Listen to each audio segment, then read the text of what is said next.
Hi, ever wonder what it's like to work another profession or live in the underworld? Listen to unsuspecting riders give a 10 to 15 minute personal masterclass as I spontaneously interview them as they enter my taxi. I'm your host, Simon Rushton, and this is Taxi Chronicles.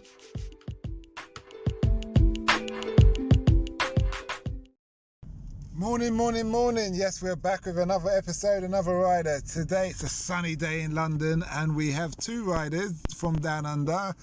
We've got both from New Zealand, and one's a Maori. I've never met a Maori before to my knowledge, so this will be interesting for me. They're in the crabbing industry, or was in the crabbing industry, and the other one's a part-time DJ. So just going to hear how they've been surviving during the lockdown and what got them into what the crabbing industry is like, and what's your DJ name and what you do as a DJ. So what kind of music is it, first of all, you do? Well, first of all, my name's Jack from New Zealand. DJ a bit of house, drum and bass. That's part of the reason I moved to the UK, because the scene's so good over here. Okay. But yeah, moving back to New Zealand in about 2 weeks. Hopefully able to get some gigs when I get back. Okay. Oh, you've had enough here? Oh, I had enough of the lockdown, mate. Go back to New Zealand, get amongst it again. Okay, that's interesting. So how long you been in the DJ business? Got my first gig maybe 10 years ago back in New Zealand. Played a couple of little festivals. Okay. That's some time. So you said you like the house, the DJ, techno, and all of that kind of thing. How has the industry changed for you over the years? Over the years, it's sort of gone from because when I first started, there's a few people doing it, but now there's lots of people doing it. Now it's more sort of, instead of just being able to DJ in the music, it's sort of become more doing like your Facebook and the self-promo sort of thing, which sort of steers me away from it, because it's sort of taken away from the music, but still like it, but just sort of steer clear of that sort of thing now. Okay, you're not the first person I've heard say that. I think I interviewed another DJ, but he was from Ibiza. Yeah. And he was talking along those lines. Yeah, like when I first started doing it, it was more for the music, but now a lot of people do it like just for like Facebook likes, Instagram likes, just for sort of, I don't know, a notch on there. Yeah, just to try and like look cool, I suppose some people would say, just to get likes on Facebook, that sort of thing. Yeah, but then I suppose it's still the quality in the music. Yeah, exactly, yeah. Isn't it just, so what would you say to somebody who wants to start in the DJ business? Starting now? Yeah, what would be your advice? Well, a lot of young people that I know that have started, they sort of sell out and sort of suck up to promoters and that. I would say don't do that. Sort of just stay true to what you like, play what you like, not what other people like, and what you like, people will start to like that, instead of going commercial and mainstream, which a lot of DJs do. But yeah, just stay true to what you listen to and you like, and then you'll get a following. You say about promoters, can you be a DJ without having a promoter? You can. I mean, when I say promoters, I mean promoters as in the people that like run their gigs. Okay. And people sort of like kiss their ass like to try and get the gigs. Okay. But yeah. Oh, so if they're just more themselves, then the promoters would have to. Yeah, it'll take a bit longer doing it yourself, but it's worth it rather than just being a sellout and just becoming another DJ that plays the same old shit. Really. Is it worth employing somebody to handle your social media? If you get to a stage where you're starting to get a bit bigger, probably to handle your social media side of things if you're not that experienced in it. But yeah, probably wait till you get like a little bit known. Before, you don't really need anything until you get a bit well known. Just putting it on mixes on SoundCloud and that sort of thing, getting your name out there is the first thing you need to do, really. Okay. What would you say is known? Like 100,000 followers? Well, there's people playing. There's a venue in London called Printworks, one of my favourite venues. There's a couple of DJs that played there. They probably only have maybe 2,000-3,000 followers on Instagram and Facebook. So it's kind of getting to the stage like who you know. Yeah. Okay, that's interesting. So how does the DJ world compare to from New Zealand to here? Well, it's sort of flipped in the last year, because usually like UK is known as the #1 spot for like house and drum and bass. Oh, is it? But at the moment, New Zealand's the only place out of lockdown. So now there's a lot of drum and bass DJs coming from England to New Zealand because it's the only place they can get gigs. So at the moment, New Zealand will be the capital for drum and bass in the world at the moment. So if you lot play your cards right, you hang on to that. Yeah, for sure. Like drum and bass is already big in New Zealand, but over the last year, because it's the only place that DJs can play at festivals and clubs, it's blown up big time over the last year. Okay, so you need to make the most of it. Yeah. Can you? So as long as you've got had a COVID test, you can go to New Zealand. Yeah, you have to have your COVID test and quarantine for 2 weeks. So a lot of DJs are going over to New Zealand and risking that, like not risking, just putting up with the 2 weeks quarantine just because they miss playing so much, and then they're doing the whole tour of New Zealand. Okay. Yeah, so they're making quite a bit of money. The drum and bass DJs from UK go to New Zealand. Okay. Now, obviously my geography's not the best. New Zealand's an island. It's near Australia. Yeah. Is there lots of other islands? Is it like Indonesia where you've got a main hub of an island, you've got lots of other islands that make up New Zealand? It's just the North Island and the South Island, and then there's a real small island off the bottom of the South Island called the Stewart Island. Okay. So if you want to go for a holiday to New Zealand, probably in the summer you go North Island, but in the winter you go to South Island. There's a lot more ski fields and that down there. What does the future hold for you in the DJ world? It's more of a hobby, really. It's just more a part-time thing. I'm more sort of do it for fun. But if you dedicate yourself, put your mind to it, there's a lot of money out there to be made, to be honest. 10 years is a long time, though. Yeah, I've only been doing it a bit on the side, but if I put my mind to it, probably headline Tomorrowland next year. You sound like you know your stuff. If I was a nightclub owner or whatever it is, I'd probably have given you a venue or a chance or whatever that's the confidence boost I need. No, because seriously, the way you're speaking is as if this is your bread and butter. Yeah. And stuff. So tell me, when this probably goes for both of you, when you both come to England, was it your first time here? Yeah, it was mine. Okay, so what was so different? What did you expect it to be to what you actually realised it is? For me, I didn't have any expectations really. I just wanted to throw myself out there and just immerse myself in the London culture, I guess. Okay. It was a bit different because when I got here, I was only here for a weekend, and then I went to Ireland for work. Okay. For about 2-3 months, and then come back for summer. So travelled Europe for summer, and then come back to London. So is that where you did your crabbing? Nah, I done crabbing in Grimsby, up north. North England. Yeah. How was it? It's about an hour away from Hull, hour and a half. Yeah, I've heard of Hull. Yeah. Well, Grimsby just makes me think of something like Van Helsing. That sorry, it's probably just me. But okay, so what was crabbing like? Was you on the boats for months or weeks or? Yeah, so we do 5-day trips, 5 to 7 day trips. Tough hours, bro. You're doing like 24-hour trips, 24-hour days sometimes. Oh, is it? Or 4 hours sleep, 4 or 5 hours sleep.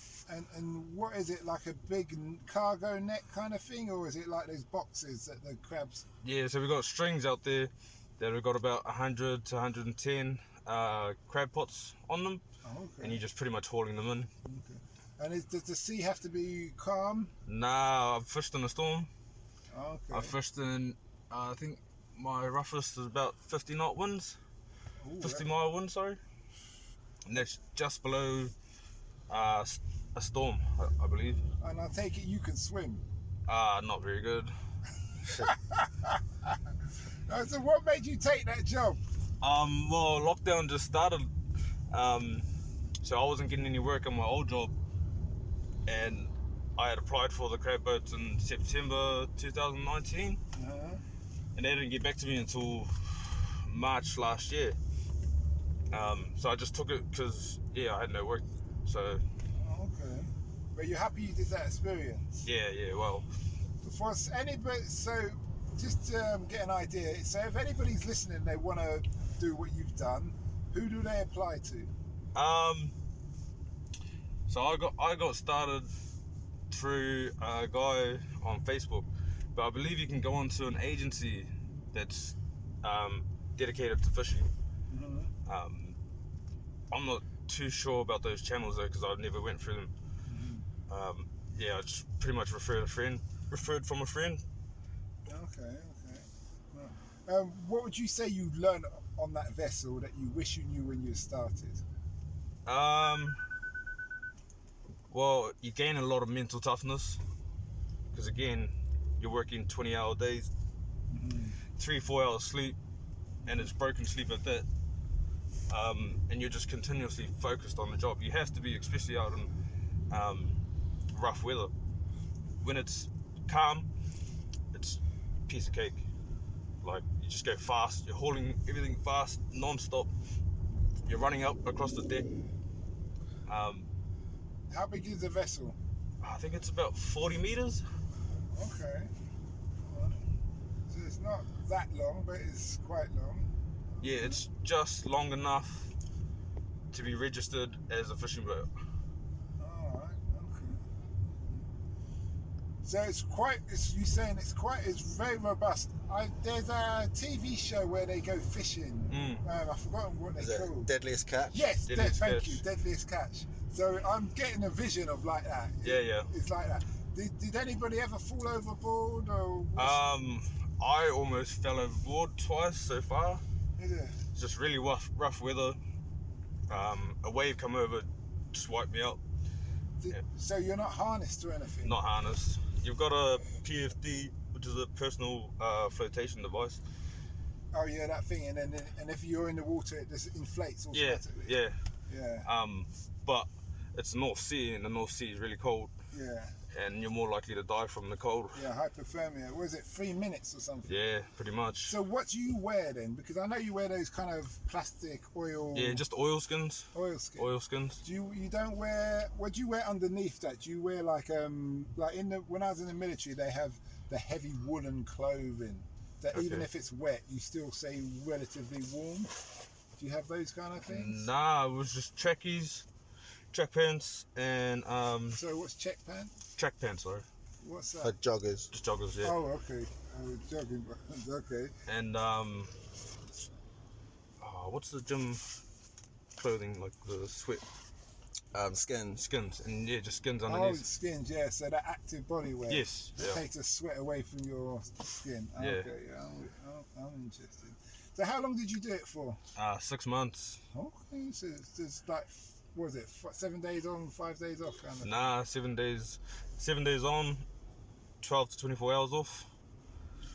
And I just stayed on the boat the whole time. But are you going far out into the North Sea, or are you just? I believe it's about 20 miles out. So you can see land on the horizon then? No. You can't? Yeah. Okay. Oh yes, your vessel's small. I used to work on the ships. I used to do the anti-piracy, stopping the pirates hijacking the vessels. Right. Oh, really? So I did that for 5 years. So when you're on the bridge, on like a 160-foot vessel or 365, you can see 25 and below into. Whereabouts were you doing that? In the Indian Ocean, in around India. Oh, is that with the Somalian pirates in there? Yeah, so we're down from South Africa up to Kuwait, up to Egypt, and down to Sri Lanka. Oh shit, I bet that's intense. Yeah, it's alright. It's probably not as intense as what Yeah. he's doing. Because that sounds full on. It really is, bro. I mean, Go on. you're pulling up a string of 120 pots. It takes about, There's upper body strength. yeah. Twisting, turning, you've got to have a strong spine. Yeah. Yeah, a lot of it's technique because a lot of the crew on board, they're smaller than me. They're skinnier than me. What is it? Yeah, I couldn't believe how strong they were though. So they're used to it. Yeah, they're really They've been born into it kind of thing. pretty much, yeah. Their father and all of that. Yeah, and a lot of Europeans as well. Oh, Eastern European? Yeah, Latvians and Russians as well. Okay, they're hard people. Yeah. They don't mind the cold either. It's like the Russians. Yeah, and you get paid cash too. Oh, is it? Yeah, I'm not too sure. See, now first you have my interest, now you got my attention. So what's the going rate? Seeing that you don't do the job anymore, tell us what's the going rate for that kind of job? So it pays based on a share basis. The more work you put in, the more you get, obviously. And I'd say it's about 1,500 a week to about $2,000 a week, Really? depending on how much you catch. on your trip. It's real food, and the food. I take it you're just eating crab all the time. Nah, I thought I would be, but nah. Everything's from the supermarket. Oh, is it? Yeah. So you've got a chef. Nah. Everything's pretty much all microwavable meals, sandwiches. So no time wasted then. Pretty much. Heavy hand to the deck all the time. Yep. Mind you, I suppose it has to be like that because the seas get rough. Yeah. And you really get. I remember seeing some waves. I thought, right, this is it. I'm gonna beat my bacon out. It's scary. And when it's dark, it's all dark as Yeah. well. It's pitch black. Yeah. It's very scary sometimes. Yeah. When you were doing the anti-piracy things, were you like doing security on the boats or like on other boats patrolling the waters? No, with security on the boat. So Did you ever get any like much Pirates. trouble? No, we got chased at times, but we saw them coming. It's a game because Yeah. if you don't see them coming, Yeah. they'll board you faster than you can blink. Yeah. If you see them coming, you can signal to them that we can see you. Yeah. It's like, I'm not sure if you know, you ever watch those nature programs where you got the lions? Yeah. And if the lions see the gazelle, if the gazelle see the lions, what they do, they turn around, they look at the lion, and they all look at the lion. Yeah. So the lion can't get that surprise in it, Yeah. because that's how he feeds. And so they will carry on following, looking at him until he's all right, bollocks, and they just walk off. Yeah. And when he's walked off far enough, then they carry on doing what they're doing. Yeah. And so that's the kind of thing. And also, another vessel will come along very shortly, like every 5 minutes or Yeah. something, depending on the region. If you're between Somalia and Yemen, then so why are they going to bother with you? And they can catch another vessel that's slipping. Yeah, true. If you see what I mean. So it's like that. But it's all fun and games. Yeah, 'cause I saw a thing recently about the pirates, and they said over the last couple of years, instead of the pirates trying to steal the cargo, they've been trying to get on board and take them as hostages and have like ransoms. Yeah, they've been doing that for ages. Is it? Now, yeah. So I was doing that over 8 years ago. Mm. So yeah, they've been doing that for many years. The idea is you take the vessel, you take the crew, and you take the goods. Yeah. So if it's like oil, crude oil, then That's the main one they're after, isn't it? Yeah, but then like they got a car carrier full of 4x4s. Yeah. So that's like Mercedes, and Jeep, and all these things. They're not giving those back. They give the crew back, they give the vessel back, but they're not keeping them. Yeah. They're keeping those kind of things. In terms of piracy, so I've heard when I was on the boats that if the captain's not on the ship, out on the water, international waters, you're well within your rights to go and take that boat. Is that? I don't know about Ring a that, bell? but I would say this. As far as I'm concerned, as far as I know, yeah, the captain never leaves his vessel. Yes, because that's where that saying comes from. You never jump ship too early. Is that right? I couldn't tell you that. You seem to know a bit more than I do. Well, like a captain never leaves his... Yeah. Well, like if you're about to sink, Yeah. captain's always the last off the boat. yeah. Anyway, The last off, yeah, because he had to count for everybody yeah, and but all of that kind of thing. so and then if the captain jumps off and like the boat doesn't sink, Anything goes. someone can just come along Yeah. Oh, I see. and what you clean, take over. mean. yeah, clean the boat. Yeah, because it's a free fall. Yes. Yeah, in that respect. Now, I think the laws, that's probably the old seaman's law. I think with new laws, it's a bit like if you had a vessel, if England had a vessel carrying gold from Ghana to England and it sank and everybody disembarked, now England would say, no, that's our vessel, we're coming back for it. Yeah. Do you see what I mean? Yeah. Now, someone else, France, might say, no, it doesn't matter, we're coming for Yeah. it, but under law, you've got to have some order, you could say. But yeah, in that respect. Okay. So why did you leave the fishing? To be honest, I wasn't over it. But I had another gig in Ireland that come up, which I've just finished. I've just gotten back from Ireland yesterday. Yeah, that's pretty much it, bro. Okay. Just had another gig. Well, thanks for this, guys. It's been a good interview. Last two questions is, will you be coming back to England? I will definitely be for sure, because I was born in Birmingham. So, Oh, is it? so I got my passport, so I can come and go whenever. Okay. So I'm going to come back when everything's back to normal, go to the pub, watch the football.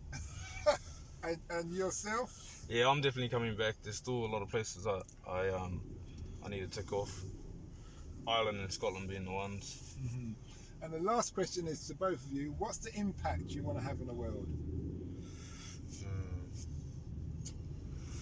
Probably might sound a little bit cliche, but if it all came down to it, the impact I want to have is that people that know me, I want to be known as someone that my friends and family have known, that I've got their back, and I just someone that makes people laugh is my main thing. It sounds a bit basic, but it's important to me that I make people feel welcome and happy is pretty much mine.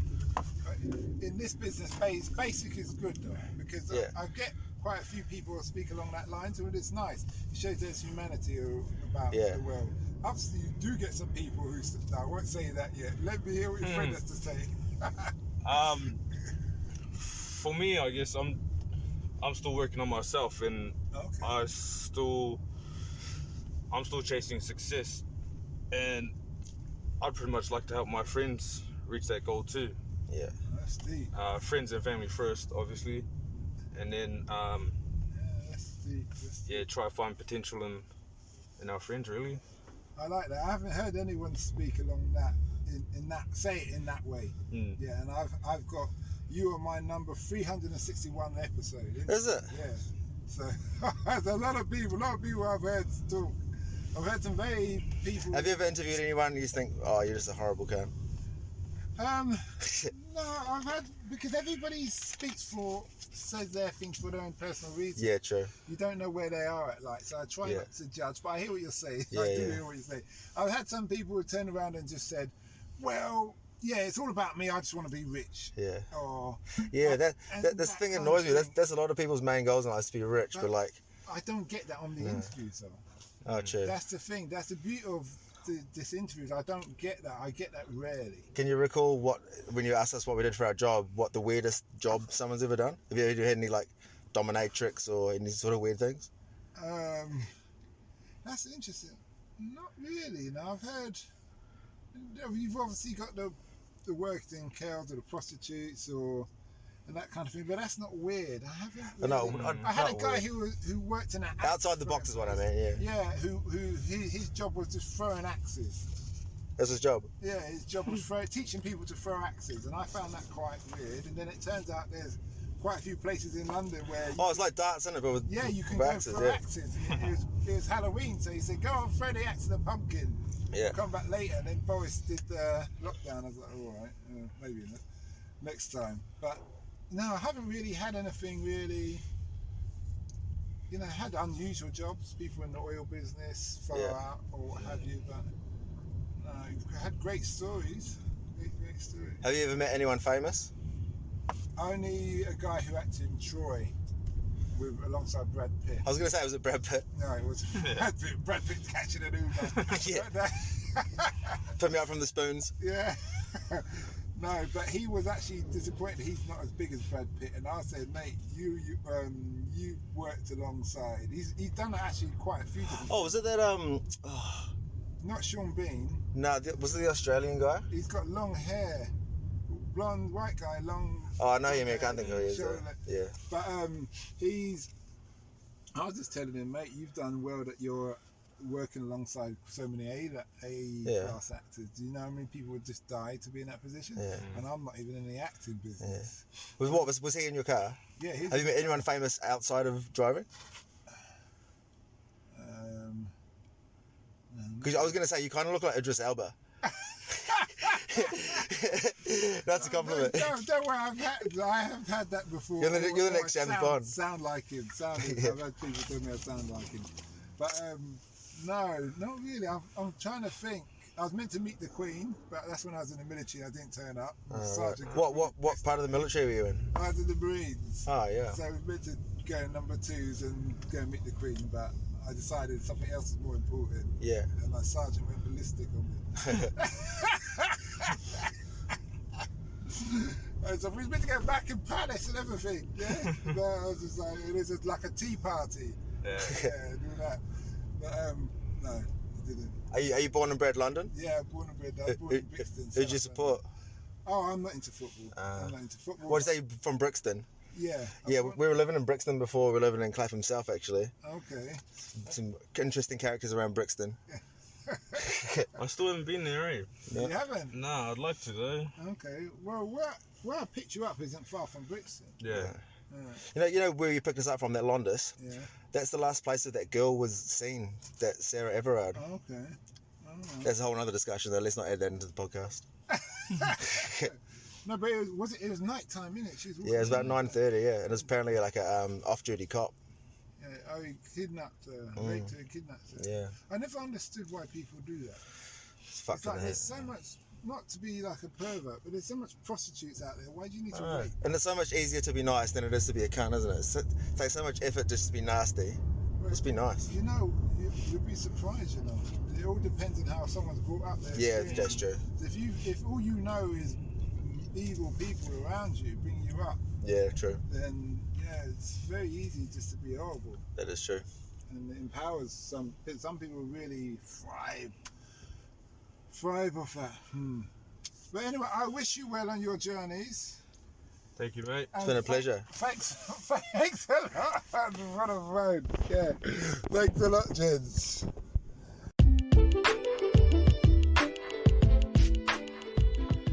We hope you liked that interview.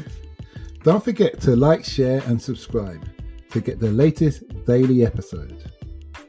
Ever considered investing in the continent with the fastest growing economy and population on Earth? The same continent that holds 30% of the world's known natural resources? Then listen to our sister podcast, Africa Investor Stories, where you will hear real investors with real stories from around the world share their experience of investing in Africa. We post Monday and Thursday at 10 a.m.